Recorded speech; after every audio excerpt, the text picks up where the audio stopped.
Είμαστε εδώ για να συνθέσουμε, όπως είπα πρωτήτερα, και σε αυτή τη διαδικασία δεν ακούγονται μόνο οι πτέρυγες της Βουλής, ακούγονται και οι κοινωνικοί μας εταίροι και οι κοινωνικοί φορείς.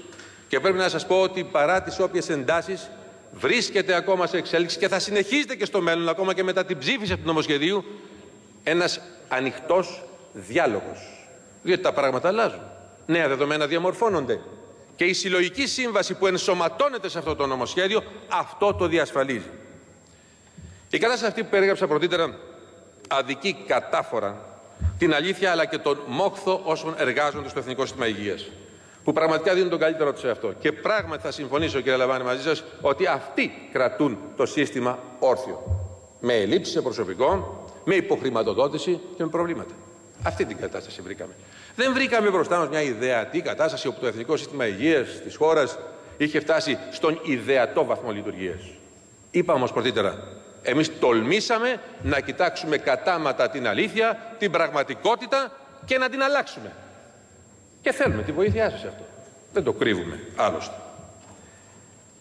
Δεν είναι, αγαπητοί συνάδελφοι, το ΕΣΥ και τα δημόσια νοσοκομεία μας όπως παρουσιάζουν τον τελευταίο καιρό στα μέσα μαζικής ενημέρωσης, περιπτωσιολογικά και πάντα με την γνώριμη στην Ελλάδα υπερβολή και το πάθος. Κανείς, μα κανείς δεν διαφωνεί ότι το ΕΣΥ έχει προβλήματα. Είχε. Όλα τα εθνικά συστήματα υγείας στον κόσμο έχουν προβλήματα. Σε εμάς εναπόκειται με τις πρωτοβουλίες μας και να τα παραμερίσουμε και να τα λύσουμε. Γι' αυτό είμαστε εδώ. Προβλήματα που μας χειροδοτήθηκαν και δημιουργούνται κάθε μέρα παρά τις παρεμβάσεις των διοικήσεων των νοσοκομείων και του Υπουργείου. Παρά την καθημερινή προσπάθεια που γίνεται για να βρεθούν λύσεις άμεσες, λειτουργικές και βιώσιμες. Αν είχαμε ισχυρή μνήμη στην Ελλάδα και γυρνούσαμε λίγο τις μνήμες πίσω, θα βλέπαμε ότι και σε αλλοτινούς καιρούς παρόμοια προβλήματα πρόκειται. Και σε ό,τι αφορά τη λειτουργία, κινητοποίησεις πάντα γίνονται, και σε ό,τι αφορά την οικονομική διαχείριση. Κυρίες και κύριοι συνάδελφοι, όλα αυτά κατά καιρούς επαναλαμβάνονται, διότι ποτέ δεν είχε μία κυβέρνηση το θάρρος και την τόλμη να χτυπήσει στην καρδιά το πρόβλημα. Τα έκρυβε τα προβλήματα κάτω από το χαλί. Θεωρώ μεγάλη τιμή για μένα προσωπικά και τους συνεργάτες μου που πραγματικά αυτόν τον καιρό δουλεύουμε για να αφήσουμε χρήσιμο έργο πίσω μας. Και μην έχετε καμία αμφιβολία ότι αυτό θα γίνει. Και σαν ξεπεράσουμε την τρέχουσα επικαιρότητα, τότε πρώτη λειτουργοί της υγείας θα αναγνωρίσουν ότι αυτά που κάναμε ήταν προς όφελός τους. Αλλά πάνω απ' όλα η ελληνική κοινωνία. Προβλήματα λοιπόν στελεχειακού δυναμικού. Κάτι που, όπως είπα, δεν αφορά μόνο στη χώρα μας αλλά και σε όλη την Ευρώπη. Προβλήματα χρηματοδότησης, που και αυτά δεν αφορούν μονάχα στην Ελλάδα, αλλά σε ολόκληρη την Ευρώπη. Προβλήματα δομικά. Προβλήματα γραφειοκρατίας και περίπλοκων διαδικασιών. Και δεν εννοώ βέβαια για να μην υπάρξουν παρεξηγήσεις ανάμεσά μας, γιατί εύκολα κάτι τέτοια αναδεικνύονται, το ΑΣΕΠ. Σεβόμαστε τον θεσμό αυτό που είναι θεματοφύλακας της ανεξαρτησίας και της δίκαιης αξιοκρατικής αξιολόγησης. Και από την εποχή που ανέλαβα το Υπουργείο πρέπει να σας πω ότι έχω δει με τα μάτια μου να κάνει σημαντικές προσπάθειες στον χώρο της υγείας. Κάτι που όλοι αναγνωρίζουμε και που οφείλουμε δημόσια να εκφράσουμε τις ευχαριστίες προς τους λειτουργούς του. Κατά συνέπεια, δεν έχει καμία σχέση με οποιαδήποτε μορφή αμφισβήτησης του ρόλου του ΑΣΕΠ συνταγματικά κατοχυρωμένου. Η υγεία όμως έχει μια ιδιαιτερότητα. Είναι κάτι το ξεχωριστό. Γιατί η έλλειψη προσωπικού τη συγκεκριμένη στιγμή μπορεί να έχει αρνητικές συνέπειες για τους ασθενείς πολίτες και κατοίκους της χώρας μας, οι οποίοι προσφεύγουν με αγωνία και με ελπίδα στο Εθνικό Σύστημα Υγείας για να αποκαταστήσουν την υγεία τους. Γι' αυτό και ο συνταγματικός νομοθέτης, στο άρθρο 103, παράγραφος 7, αναφέρει ότι ο νόμος, δηλαδή εμείς, η Βουλή, μπορεί να προβλέπει ειδικές διαδικασίες επιλογής με ευξημένες εγγυήσεις διαφάνειας και αξιοκρατίας, όταν βέβαια υφίσταται επίγουσα ανάγκη. Η συγκεκριμένη πρόβλεψη του άρθρου 8 του νομοσχεδίου έχουμε βελτιώσει ώστε να είναι απόλυτα συμβατές οι προσλήψεις των νοσηλευτών με τους κανόνες του ΑΣΕΠ, προσλήψεις που αποτελούν την αναγκαία ένεση, θα έλεγα, για να χρησιμοποιήσω ιατρικό όρο, ώστε να σταματήσει η διαχρονική έλλειψη νοσηλευτικού προσωπικού. Γιατί την ίδια ώρα που γίνονται οι τακτικές προσλήψεις, ανάλογος αριθμός ή και μεγαλύτερος αριθμός νοσηλευτών είτε συνταξιοδοτείται, είτε βρίσκεται σε αδυναμία να εκτελέσει τα καθήκοντά του, είτε για οποιοδήποτε άλλο λόγο πάβει να εργάζεται στο ΕΣΥ. Η έκτακτη λοιπόν πρόσληψη 5.500 νοσηλευτών που προβλέπουν είναι ακριβώς εκείνοι που θα καλύψουν την τρύπα που μονίμως υφίσταται στο δημόσιο σύστημα υγείας και θα το ανακουφίσουν. Αυτό το κατανοούμε όλοι. Το κατανοεί ο κόσμος, το κατανοεί το ίδιο το ΑΣΕΠ, το οποίο με επιστολή που μου απέστειλε χθες προσφέρεται και το ίδιο να λάβει τις προλήψεις αυτές με ειδική διαδικασία σε διάστημα μόλις 5-6 μηνών. Εμείς συμφωνούμε απόλυτα να προχωρήσουμε μέσω ΑΣΕΠ με αυτές τις συνθήκες. Ούτως ή άλλως δεν τίθεται θέμα προτιμήσεων, ούτε και βέβαια πολιτικών κριτηρίων.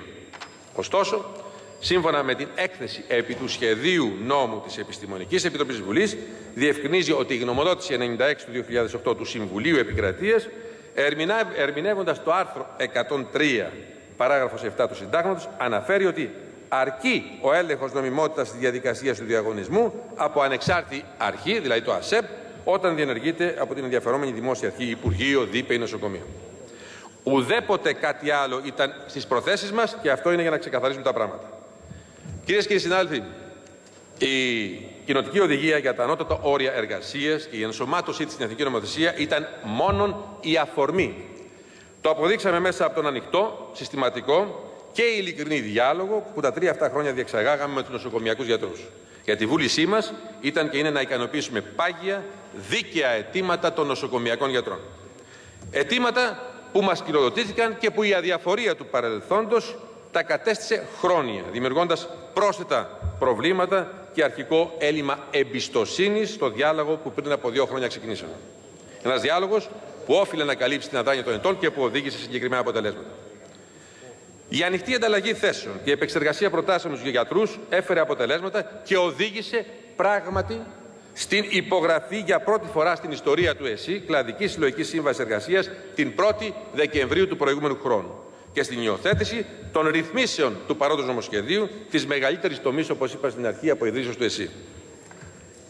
Κυρίες και κύριοι συνάδελφοι, το ερώτημα που τέθηκε είναι γιατί δεν ήρθε η συλλογική σύμβαση ως είχε. Είναι πολύ απλό. Πρώτα απ' όλα, εμείς θέλαμε να την θέσουμε στην βάσανο της Βουλής. Δεύτερον, διότι η κοινοτική οδηγία προβλέπει συλλογική σύμβαση ή νομοθετική ρύθμιση με αντισταθμιστικά μέτρα. Κατά συνέπεια, κανένα θέμα δεν τίθεται. Το τι περιλαμβάνει αυτός ο νόμος έχει σημασία και σε ποιο βαθμό αναλογεί σε εκείνο που έχουμε διαπραγματευτεί και σε εκείνο που πράγματι μπορούμε. Και τούτη την ώρα είναι ακόμα σε εξέλιξη διαβούλευση. Κύριε Πρόεδρε, θα με επιτρέψετε να πάρω και από τη δευτερολογία μου. Σας ευχαριστώ.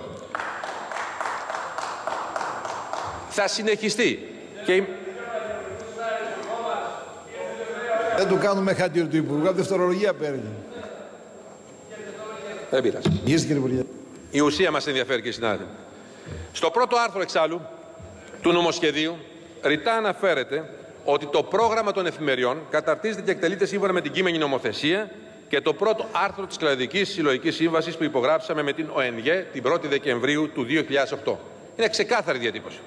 Κατοχυρώνουμε έτσι την ισχύ του νόμου της Κλαδικής Σύμβασης και ενισχύουμε ακόμη περισσότερο τη συμβατότητα της ρύθμισής μας με το κοινοτικό δίκαιο, που σε τελευταία ανάλυση είναι και ο στόχος.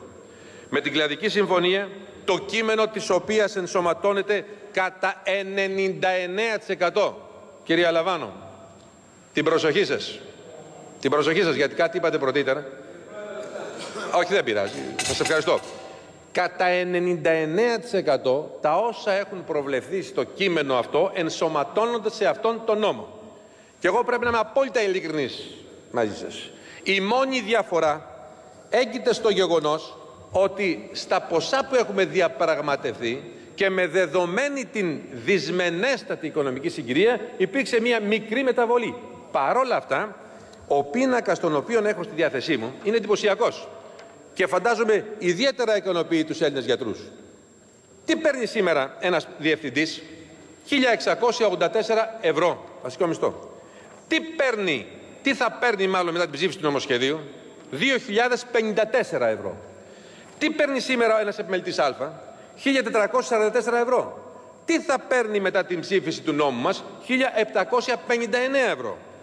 Τι παίρνει ο επιμελητής Β σήμερα? 1.203. Τι θα παίρνει μεθαύριο? 1.468. Ο ειδικευόμενος, που είναι αυτός που παίρνει το βάρος όλο και στις εφημερίες, τι παίρνει σήμερα? 842 ευρώ. τι θα παίρνει αύριο? 1027 ευρώ.